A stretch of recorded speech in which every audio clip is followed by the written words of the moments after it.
The Ukrainian army has slightly changed its tactics due to the fact that it simply cannot suppress the people's militia of the DPR and the Russian Federation forces.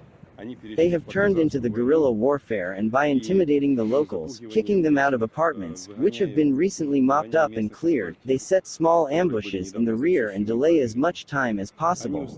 You may pay attention to the information from civilians that shelling took place on February 22nd, even before the beginning of the special operation.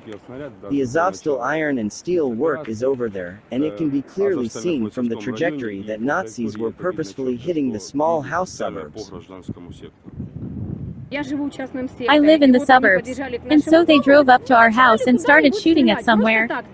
Just like that, no troops were there, neither Russian army, nor DPR, no one was there, but for some reason they just needed to shoot at these houses, to create the appearance that someone was there, that someone had positions inside them. 3 9-story buildings, out of military, there were just civilians, children, elderly and disabled people. And they just drove up to it, and just like that, people were all in the basements at that time.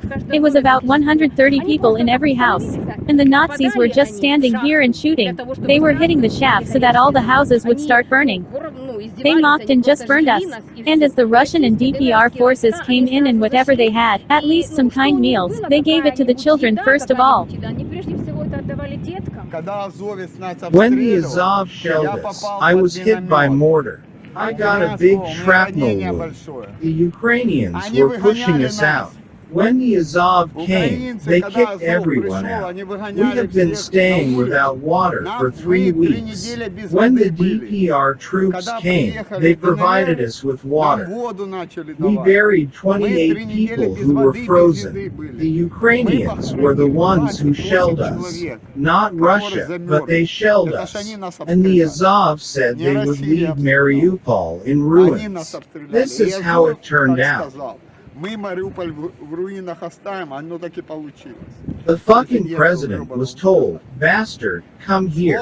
But that asshole came once the day before the war, and that's it. I don't know what he's got here. Let him have a look. Stay strong, friends, he said. But is it friendly? They came into the house, kicked people out saying they're protecting us. We're threatened at gunpoint. The real Azov. These are Nazis. They tortured us for 8 years before. Now they want to fake that they are defending Ukraine. Which Ukraine?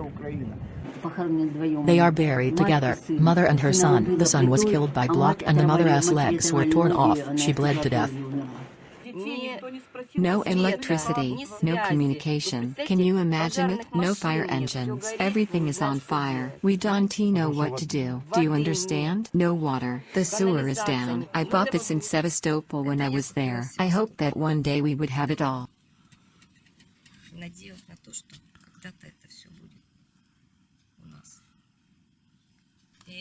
And this too. So know that they've been waiting for.